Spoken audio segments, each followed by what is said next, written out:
الحمد لله والصلاة والسلام على خير خلق الله محمد بن عبد الله وعلى آله وصحبه ومن والاه أما بعد السلام عليكم ورحمة الله وبركاته يلت እሁድ محرم 25 1442 ክፍል 10 ሰላማዊና ስኬታማ ቤተሰብ የሚለው ትምህርታችን የትዳር ህይወት ሰላማዊና ስኬታማ እንዲሆን ከሚረዱና ከሚያግዙ ነገሮች መሃል አንዱ ባልና ሚስት መብትና ግዴታቸውን አውቀው መኖራቸው እንደሆነ ባለፉት ትምህርቶች በየመሃሉ ጠቅሰናል። መብትና ግዴታን ሳያውቁ ያለብንን ግዴታ ሳንወጣ መብትን ብቻ እየጠየቀን መኖር የትዳር አጋራችን የምንፈልገውን ነገር ደስተኛ ሆኖ እንዳያደርግልን ከኛ ጋር በመኖሩ ደስተኛ እንዳይሆን ያደርጋል። መረዳዳትና መከባበር የሌሎችን ሐቅ ማክበር ግዴታን መወጣት ሲኖር አብሮ መኖሩ ጠቃሚና አስደሳች ይሆናል።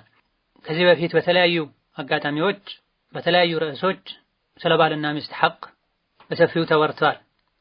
ከዚህ ደርሳችን ጋር በተያያዘ ዝርዝር ውስጥ ሳንገባ ጠቅለል ባለ መልኩ የባልና ሚስት የጋራ ሐቆችን በግል ደረጃም እንደዚሁ ደግሞ ባል ሚስቱ ላይ ያለውን ሐቅ ሚስትም ባሏ ላይ ያላትን ሐቅ ለመጠቆም ያክል ብቻ በጥቅሉ ተቀሳ አድርገን አልፈን በመጨረሻም ባልና ሚስት አንዱ የሌላኛውን ሐቅ ሲጠብቅ የሚወዱትና የሚጠሉትን አውቀው ቀድመው ተናበው በሰላም ለመኖር አንዱ የሌላኛውን ፍላጎትና ሐቅ አውቆ በመጠበቅ የትዳር ህይወት ምን ያክል ስኬታማና ሰላማዊ እንደሚሆን የሚያሳየን አንድ ከቀደምቶች የአንድን ግለሰብ ታሪክ ባጭሩ ምናይ ይሆናል።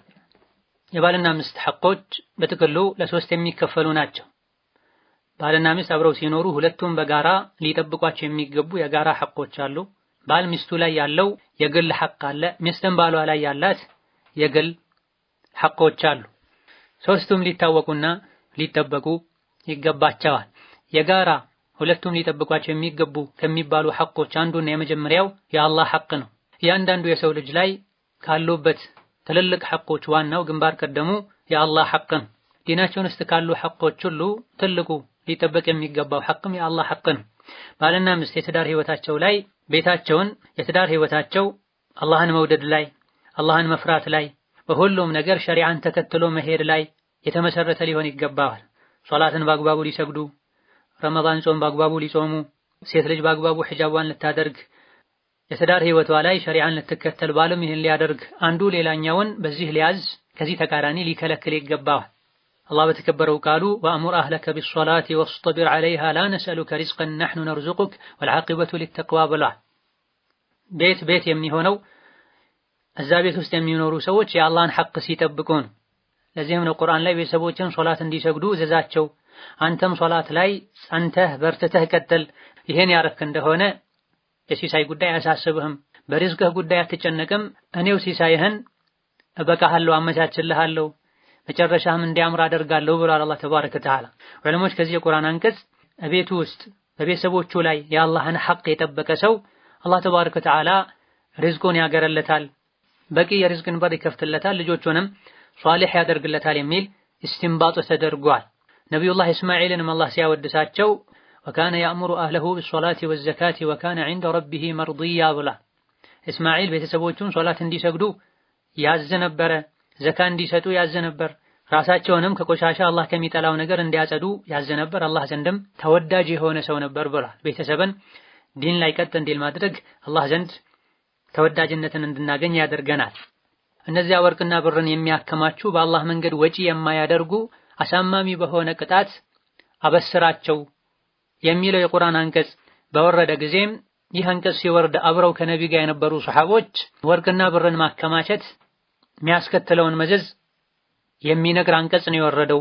እንደው ምን ብናከማችና ምን ብናደልብ ነው ለኛ የሚሻለው? ይሄም ባወቀን ባሉ ጊዜ ነቢያችን አለይሂ ሰላቱ ወሰላም የሰው ልጆች አለኝ ብለው ሊኮሩበት ከሚገባቸው ነገር ሁሉ በላጭ የሆነው አላህ የሚያስታውስ ምላስ፣ አላህን የሚያመሰግን ልብ ባለቤት መሆንና ወዘውጀቲን ሙእሚነቲን ቱዒኑሁ ዐላ ኢማኒሂ ብላ በራሷ ሙእሚን የሆነች ባሏንም ለኢማን የምታግዝ የሆነችን ባለቤት የትዳር አጋር መታደል ይህ ነው ትልቅ የሰው ልጆች አለኝ ብለው ሊኮሩበት ሊጓጉለት የሚገባ ብለዋል። በሌላ ሐዲታቸውም ባል ሚስቱን ለሶላት ሌይል የቀሰቀሳት እንደሆነና ቢያንስ እንኳ 2 ረክዓ በጀማዓ የሰገዱ እንደሆነ በብዛት አላህን ከሚያስታውሱ የአላህ ባሮች ተርታ ይሰለፋሉ ወይም የነሱን ደረጃ ያገኛሉ ብለዋል ነቢያችን ሰለላሁ ዐለይሂ ወሰለም። ቤት ውስጥ ዲን ላይ አላህ የሚወደው ነገር ላይ መተጋገዝ ሲኖር ትንሹም ነገር በረካ ሆኖ ትልቅ ደረጃን ያሰጣል ማለት ነው። ባል ቀድሞ ተነስቶ ሚችለውን ያክል ሰግዶ ባለቤቱን ቀስቅሶ 2 ረክዓ አብረው ቢሰግዱ፣ አሊያ ደግሞ ሚስት ቀድማ ተነስታ ከዛ ባሏን ቀስቅሳ ቢያንስ እንኳ 2 ረክዓ አብረው መስገዳቸው በብዛት አላህን ከሚያስታውሱ ደጋጋ የአላህ ባሮች እንዲሰለፉ ከነሱ የነሱን ደረጃ እንዲያገኙ አላህ ያደርጋቸዋል። ስለዚህ አንደኛው የጋራ ሐቅ የአላህን ሐቅ መጠበቅ ነው። ወንጀል ሲሰሩ አይቶ ዝም ከማለት፣ ገፍላ ላይ ሆኖ አይቶ ዝም ከማለት መጠንቀቅ ነው። ይሄንን በሰፊው ካሁን ቀደም አብራርተናል። በጥቅሉ አላህ የሚወደው ነገር ላይ መልካም ነገር ላይ መተጋገዝ፣ ከወንጀል አንዱ ሌላኛውን የመከልከል ሐቅ አለባቸው። የጋራ ሐቅ ነው። ሁለተኛው የጋራ ሐቅ አንዱ የሌላኛውን ደካማ ጎን ከመከታተል መጠንቀቅ ነው። ደካማ ጎንን ብቻ መጥፎ ነገሮችን ብቻ ከማየት ባል መጠንቀቅ አለበት። ሚስትም እንደዚሁ ችግሮች ሲኖሩ መመካከር። አንዳንድ ጥፋቶችን ባዩ ቁጥር መልካም ጎኑን እየረሱ አንቺ ማለት እንደዚህ ነሽ፣ አንተ ማለት እንደዚህ ነህ እያሉ ደካማ ጎንን ብቻ ማየት ተገቢ አይደለም። ይሄን በመጠንቀቅ ጥሩ ጎንን የማየት መልካምን ነገር ጥሩ ጎንን የማድነቅ የጋራ ሐቅ አለባቸው። እንደዚሁ ከጋራ ሐቆች ሌላኛው የደስታና የሐዘን ስሜቶችን የመጋራትና በሁለቱም ሁኔታዎች ላይ አብሮ የመሆን የጋራ ሐቅ አለባቸው። ባል ሲደሰት ሚስት አብራው ልትደሰት፣ ደስታው ሙሉ እንዲሆን ልታደርግ፣ ሚስትም እንደዚሁ። በተቃራኒው ደግሞ ከሁለቱ አንዱን ሐዘን ሲገጥማቸው አብሮ ከጎኑ ሊሆን ሊያጽናና ይገባል። ተቃራኒ አካሄድ ሊሄዱ አይገባም። ይሄንም በሰፊው አብራርተናል። እንደዚሁ የጋራ ሐቅ ከሆኑት አንዱ ሚስጥርን መጠበቅ ነው። ባል የሚስቱን ሚስጥር መጠበቅ አለበት። ሚስትም የባሏን ሚስጥር የመጠበቅ ግዴታና ኃላፊነት አለባቸው። እንደዚሁ ከጋራ ሐቆች አንዱ የፍራሽ የአልጋ ሐቅን መጠበቅ ነው። ባል የሚስቱን ሐቅ መጠበቅ አለበት። ሚስትም የባሏን የአልጋ ሐቅ መጠበቅ አለባቸው። ከሁለቱ አንዱ የራሱን ብቻ ደስታ ሊያስቀድም አሊያ ደግሞ ለሌላኛው ለትዳር አጋሩ የአልጋ ፍላጎት ቦታ የማይሰጥ ሊሆን በጭራሽ አይገባውም። ከዚህ ተቀራራቢ የሆነው የጋራ ሐቅ የግል ንጽህናና ውበትን መጠበቅ ነው። ባል ለሚስቱ ንጽህናውን ሊጠብቅ፣ ሚስትም ለባሏ ንጽህናና ውበቷን ልትጠብቅ ይገባቸዋል። እነዚህ ዋና ዋና የሚባሉ የጋራ ሐቆች ናቸው። አንተ ላይ ብቻ ነው ይሄ ሐቅ ያለብህ፣ ይሄንን አይመለከተኝም፣ አንቺን ብቻ የሚመለከት ሐቅ ነው የማይባሉ ማለት ነው።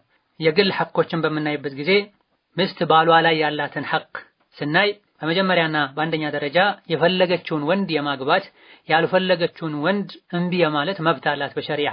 አስገድዶ መዳር በዲናችን ክልክል ነው። ሳታምንና ሳታምንበትና ሳትፈልግ በግድ የተዳረች እንደሆነ ከአባቷ ውጪ ከሆነ በዚህ መልኩ የተዳረችው ሲጀምርም ኒካሁም ኒካህ አይሆንም። በዚህ መልኩ የዳራት አባቷ ከሆነ ኒካሁ ትክክል ይሆናል። አብሮ መኖርና አለመኖር ጋብቻውን መጀመር አለመጀመሩ ግን የሷ መብት ነው። አስገድዶ ለባሏ መስጠት አይችልም። ከአባት ውጪ ያለ አካል ግን ሲጀምርም ኒካሁንም እንኳን ለማሰር ቢሆን የሷን ፈቃድ መጠየቅ መቻል አለበት። አባት ወይም ወንድም እሱ ያመነበትና የፈለገውን ሰው በይሉኝታ አሊያ ደግሞ ለግሉ ጥቅም በማለት በተለያዩ ምክንያቶች ሴት ልጅን እንደ ዕቃ የሚሸጥበት አስገድዶ የሚደርበት ሁኔታ አለ። በዚህ መልኩ የሚያገባት አካል ምኑም ላይ ጥማትና ላትፈልገው ትችላለች። ቤተሰብ ስላስገደዳት ወይም ደግሞ የቤተሰቤን ስም አላጠፋም በማለት አሊያ በማፈር እሺ ብላ ልቧ ሌላ ቦታ ሆኖ አካሏ ብቻ ነው እዛ ቤት የሚኖረውና ባሏን የምትጎዳበት የባሏን ሐቅ ማጠብቅበት አልፎ ሁሉ ወንጀለኛ የምትሆንበት ሁኔታ ስለሚኖር ሴት ልጅ ካላት ሐቅ አንዱ የፈለገችውን የማግባት ያልፈለገችውን እምቢ ማለት ሐቅ አላት። አንዲት ሴት ወደ ነብዩ ሰለላሁ ዐለይሂ ወሰለም መጣ ያ ረሱላህ አባቴ የማልፈልገውን ድሮኛል ባለቻቸው ጊዜ ነብዩ ሰለላሁ ዐለይሂ ወሰለም ጠርተው አናግረውታል።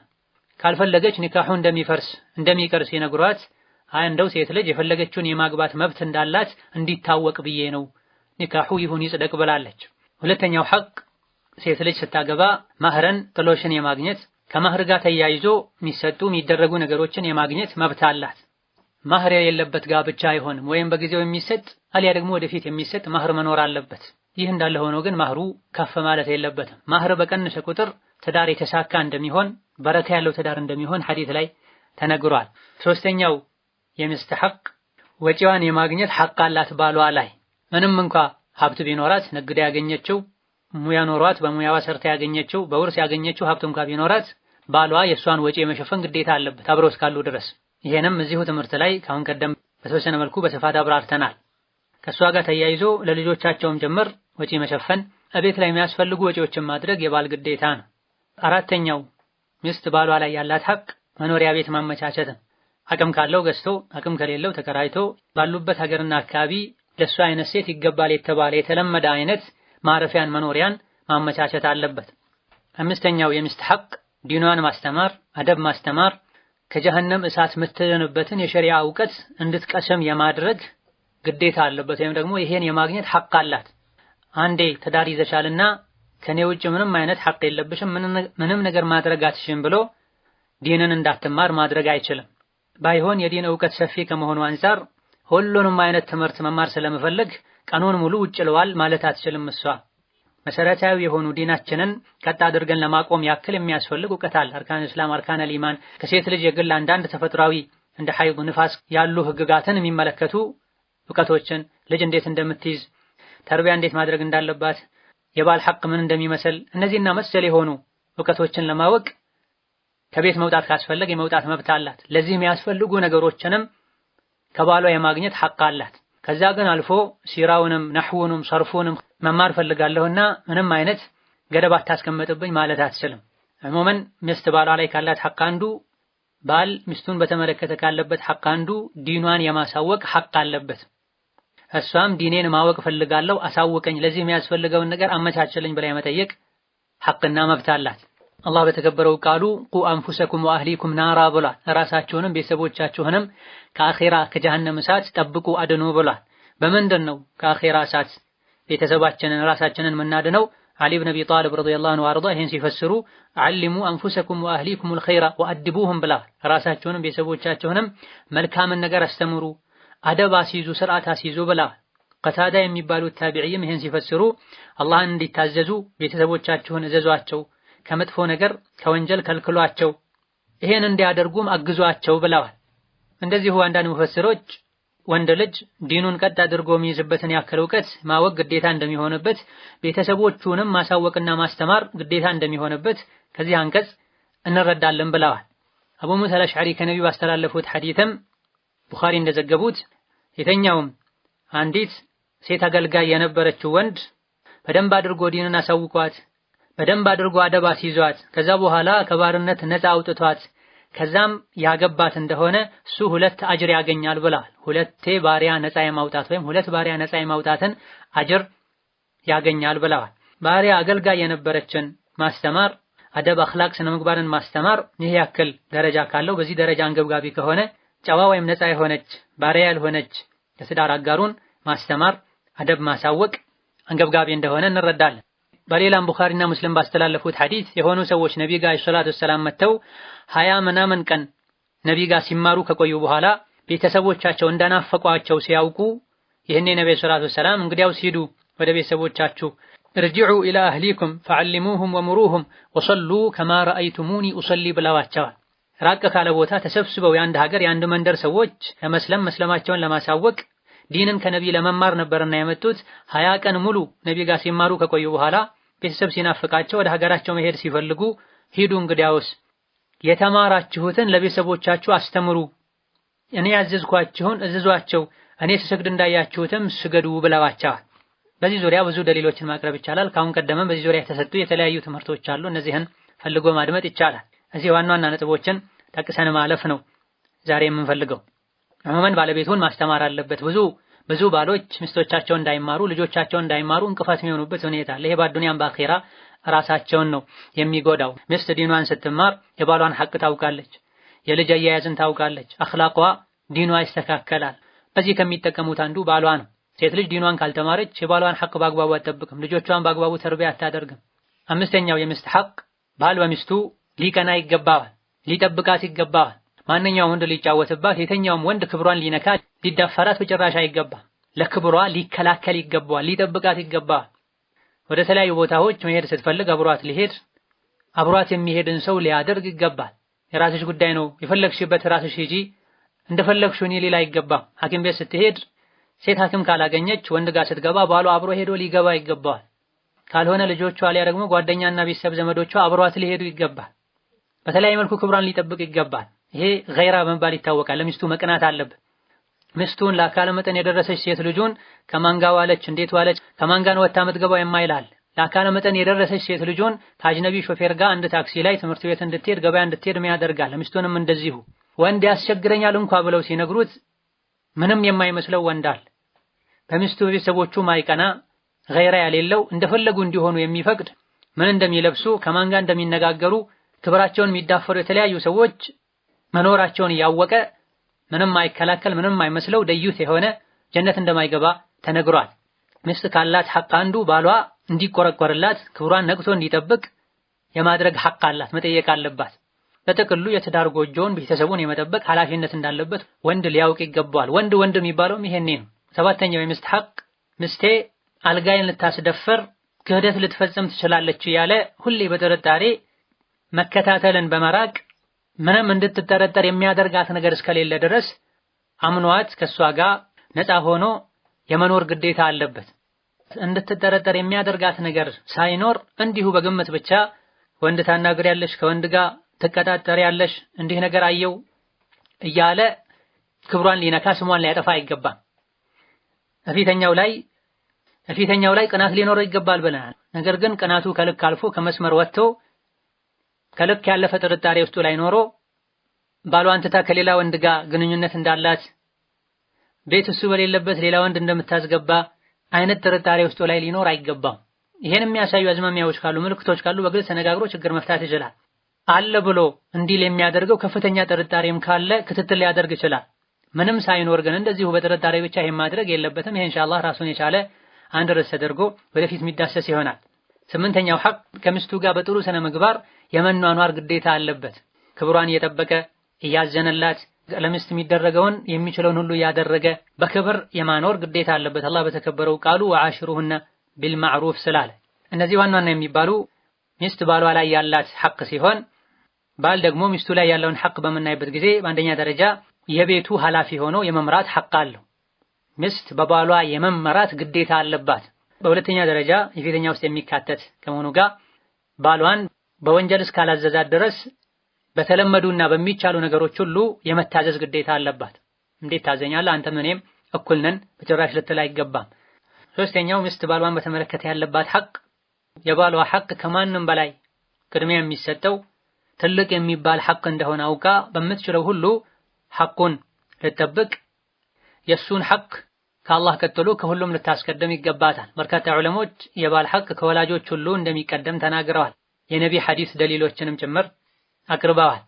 አራተኛው ሐቅ ባሏ የሚኖርበት አካባቢና ሀገር ላይ የመኖር ግዴታ አለበት። ቦታ ሲቀይር ሀገር ሲቀይር አብራ ከሱ ጋር ተንቀሳቅሳ የመኖር ግዴታ አለባት። መጀመሪያ ላይ ከዚህ ተቃራኒ የሆነ ስምምነት እስከሌላቸው ድረስ ካንተ ጋር መጋባው እንዲህ አይነት ሀገር መታኖረኝ ከሆነ ወይም ከእንዲህ አይነት ሀገር ማታስወጣኝ ከሆነ ነው ብላ ሸርጥ እስካላስቀመጠች ድረስ አስኪኑሁነ ሚን ሐይቱ ሰከንቱም ሚን ውጅዲኩም ተብሏ። ባል ሚስቱን ፈልጎ ማይፈልገው ሀገር ላይ መኖር የለበትም። ሚስት ባሏን ተከትላ እሱ ከሚኖርበት ነው መኖር ያለባት።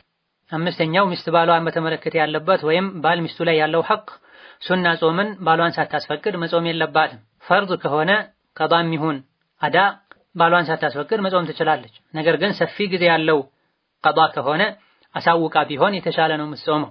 ሱና ግን ከሆነ ሳይፈቅድላት መጀመር አትችልም። ይሄም የባል ሐቅ ምን ያክል ትልቅ እንደሆነ ከባድ እንደሆነ የሚያሳይ ነው። ውድ ከሆኑ ዒባዳዎች መሃል አንዱ የሆነውን ጾም ሱና መጾም ስትፈልግ ሴት ልጅ ባሏን አስፈቅዳና አሳውቃ መሆን አለበት። ሳታስፈቅደው ከጾመች ማስፈታቱን ቢፈልግ እንደሚችል ወንጀለኛ እንደማይሆን የሚያሳይ ነው። ጠበን ይሄን የምንለው ሱና ጾም ላይ ነው። ፈርድ ጾም ላይ አስፈቅዳውም ይሁን ሳታስፈቅድ ከጀመረች በኋላ ማስፈታት የለበትም። ፈርድ ጾም የአላህ ሐቅ ነው። የአላህ ሐቅ ከፍጡራን ሐቅ ይቀድማል። ስድስተኛው የባል ሐቅ እሱ ሳይፈቅድ ማንንም ቤቱን አለማስገባትን። እሱ ያልፈቀደውን ሰው ያለማስገባት ግዴታ አለባት። እገሌ አይግባ ካላት ወይም እንዲገባ እንደማይፈልግ ካወቀች እንዲህ አይነቱ ሰው እንዳይገባ የማድረግ ግዴታ አለባት። አላሁመ ኢላ ይሄ ዝምድናን ለመቁረጥ መነሻ መሆን የለበትም። አባትሽ እንዳይገባ ሌላ አይገባም፣ ይሄ ተገቢ አይደለም። ይሄን ካደረገው የሚጠየቀው እሱ ነው ወንጀል። እሷ የሄደች እንድጠይቅ መፍቀድ አለበት። እንደ መፍትና ግዴታ ይሄን እንበል እንጂ አቅል የሆነ አስተዋይ የሆነ ሰው ዲን ያለው አላህን የሚፈራ ሰው እንደዚሁ ደግሞ በህይወቱ ደስተኛ መሆን የሚፈልግ ሰው ሚስት ከቤተሰቦቿ ጋር ተነጥላ ተራርቃ እንድትኖር አያደርግም። ቤተሰቦቿ ወደ እሷ ጋር እንዲመጡ እሷም ወደ ቤተሰቦቿ እንድትሄድ ይፈቅዳል። ነገር ግን በቂ ምክንያት ካለው ጓደኞቿ፣ ዘመዶቿ ወደ እሷ ቤት መምጣት ትዳሩን እንደሚያናጋበት የእሷን ወይም የልጆቹን አኽላቅ እንደሚያበላሽበት ካወቀ ወይም ከፍተኛ ስጋት ካለው ከሚያቸው ነገሮች አንፃር እሺ ብላ ይሄን የመተግበር ይሄን ሐቁን የመጠበቅ ግዴታ አለባት። ሰባተኛው የባል ሐቅ ሚስት ከባሏ ጋር እስካለች ድረስ ከዘመዶቿ ውጭ የሆኑ ወንዶችን ባሏን ሳታስፈቅድ ማናገር የለባትም። በተለይ ፊትና የሚፈራ ከሆነ ወጣት ከሆነች የምታናግረው አካልም ራቅ ያለ አጅነቢ የሆነ አደብ የሌለው ወጣት ከሆነ ኢላ ገይሪ ዛሊክ ፊትናውን የበለጠ የከፋ የሚያደርጉ ሁኔታዎች ካሉ ሴት ልጅ ባሏን ሳታስፈቅድ ማናገር የለባትም። ባሏንም አስፈቅዳ ቢሆን ሸሪዓ በማይፈቅደው መልኩ መነጋገር የለባትም። ሴት ልጅ በመሰረቱ ከአጅነቢ ወንድ ጋር መነጋገር የለባትም። የሚፈቀደው ለሐጃ ሲሆን፣ ምክንያቱም መናገር የሚያስከትላቸው ነገሮች ስላሉ። አልኸራኢጢ መካሪሙል አኽላቅ የተሰኘው ኪታባቸው ላይ ከአሊ ብን አቢ ጣልብ እንደዘገቡት ሴቶችን ባላቸውን ሳያስፈቅዱ ማነጋገርን ከልክለዋል የሚል ዘገባል። ለምንድን ነው ይሄ የሆነው ካለን ትዳርን ከመጠበቅ አንፃር የባልና ሚስትን ግንኙነት ሰላማዊ ከማድረግ አንፃር ነው። በተለይ ስልክ ከመጣ በኋላ ባለቤቴ እኔን ቁጭ አድርጋኝ ለአንድ ሰዓት ለሁለት ሰዓት ከጓደኞቿ ጋር ከዘመዶቿ ጋር ታወራለች፣ ትስቃለች፣ ትቀልዳለች የሚሉ ወንዶች አሉ። ባል ሌላን ነገር እንዲጠረጥር ያደርገዋል። ባለቤቴ ሁሌ መጸዳጃ ቤት እንኳን ስትገባ ስልኳን ይዛ ነው የምትገባው፣ ለአፍታ ከእጇ አይወጣም፣ እንድነካ ሁሉ አትፈቅድም፣ የምስጢር ቁጥሩን አታሳውቀኝም የሚሉ ወንዶች አሉ። በሴቶችም በኩል እንደዚሁ ባሌ ጭራሽ ስልኩን አያስነካኝም፣ መጸዳጃ ቤትም ይዞ ነው የሚገባው የሚሉ አሉ። ይሄ በዘመናችን ብዙ ችግሮችን ያስከተለ ያለ በሽታ ከመሆኑ አንፃር ገደብ ሊቀመጥለት ይገባል። ሴት ልጅ አላህን ትፍራ ከባሏ በላይ። እንደዚሁ ደግሞ ለትዳሯ ጥንቃቄ ታደርግ። ስልክ የምታወራበት ውስን ሰዓት ሲኖር ስታናገር አላህን ትፍራ። ከአጅነቢ ወንድ ጋር ሲጀምርም ባሏ ቢፈቅድም ባይፈቅድም ለሐጃ እንጂ ማውራት የለባትም። ለሐጃም ካወራች አላህን ፈርታ ድምጿን ቀንሳ ድምፅን ከማለሳለስ ተቆጥባ ወሬ ሳታበዛ ባጭሩ መልእክት አስተላልፋ ስልኳን ልዘጋ ይገባታል። አማ ባሏን ቤት ቁጭ አድርጋው ለ30 ደቂቃ ለ40 ደቂቃ ማውራቷ ተገቢ አይደለም። ጠበን ይሄን የምንለው ሲበዛና መደወል የሌለባት ሰው ጋር ደውላ ስታወራ ነው። እናቷ ጋር ብትደውል፣ አባቷ ጋር ብትደውል፣ እህቶቿ፣ አክስቶቿ ጋር፣ አጅነቢ ያልሆኑ ወንድ ዘመዶቿ ጋር ደውላ ብታወራ ችግር የለውም። ግን ሰዓት ስትመርጥ ጊዜውን ልታሳጥረው ይገባታል። ባል ቤት ሲገባ ባል ቤት በሚሆንበት ጊዜ ሙሉ ጊዜዋን ማድረግ ያለባት መስጠት ያለባት ለባሏ ነው። በዚህ መሃል ጣልቃ የሚገባ የግድ የሆነ ስልክ ሊኖር ይችላል። ባሏን አስፈቅዳ ልታነሳ ይገባታል። በጥቅሉ ስልክ ራሱን የቻለ አደብ አለው። ከአሁን ቀደም የስልክ አጠቃቀም የሚሉ 1-2-3 ሙሐበራዎች ተለቀዋል። እዛ ላይ ማግኘት ይቻላል ጠቃሚ ነጥቦችን። 8ኛው የባል ሐቅ ሚስት ከቤቷ ስትወጣ ባሏን የማስፈቀድ ግዴታ አለባት። እሱም ሳታስፈቅጂኝ አትውጪ ማለት መብት አለው። ነቢያችን ሰለላሁ ዐለይሂ ወሰለም ሴቶች መስጂድ ይሄዳሉ ካሉ አትከልክሏቸው ብለዋል። በመሰረቱ መከልከል ይችላሉ ማለት ነው። ለመስጂድ ሲሆን መስፈርቱ ሲሟላ እንዲፈቅዱ ነቢ ያዛዋቸዋል። ከመሆኑም ጋር ቤት መስገድ በላጭ እንደሆነ በተለያዩ ሐዲሶች ነቢ ተናግረዋል። ያውም የእሳቸው መስጂድ ላይ መጥቶ ከመስገድ ሌላ መስጂድ ከመስገድ በ1000 እጥፍ የተሻለ አጅር የሚያስገኝ የሆነው የእሳቸው መስጂድ ላይ እንኳ ሴቶች ሄደው ከመስገድ ይልቅ ቤታቸው ቢሰግዱ እንደሚሻልላቸውና እንደሚበልጥላቸው ተናግረዋል። ሴቶችን መስጂድ ሄዳለሁ ካሉ አትከልክሉ፣ ቤት መስገዳቸው ለነሱ በላጭ ነው ብለዋል። ቡኻሪ፣ ሙስሊም ሌሎችን በዘገቡት ሐዲስ ለሶላት እንኳ ቢሆን አስፈቅደው ይጡ ከተባለ ለሌሎች ጉዳዮች ሲሆን ሳያስፈቅዱ መውጣት የለባቸው። አልፎ ሁሉ ኢማም አህመድ ረሂመሁላህ ተዓላ አንዲት ባለትዳር የሆነች ሴት የታመመች እናት ብትኖራት ባሏ ደግሞ እዛው ቤቷ ሆና እሱን እንድትካደም ቢፈልግ ጣዓቱ ዘውጂሃ አውጀቡ ዐለይሃ ሚን ኡሚሃ ኢላ አን ያእዘነ ለሃ ብለዋል።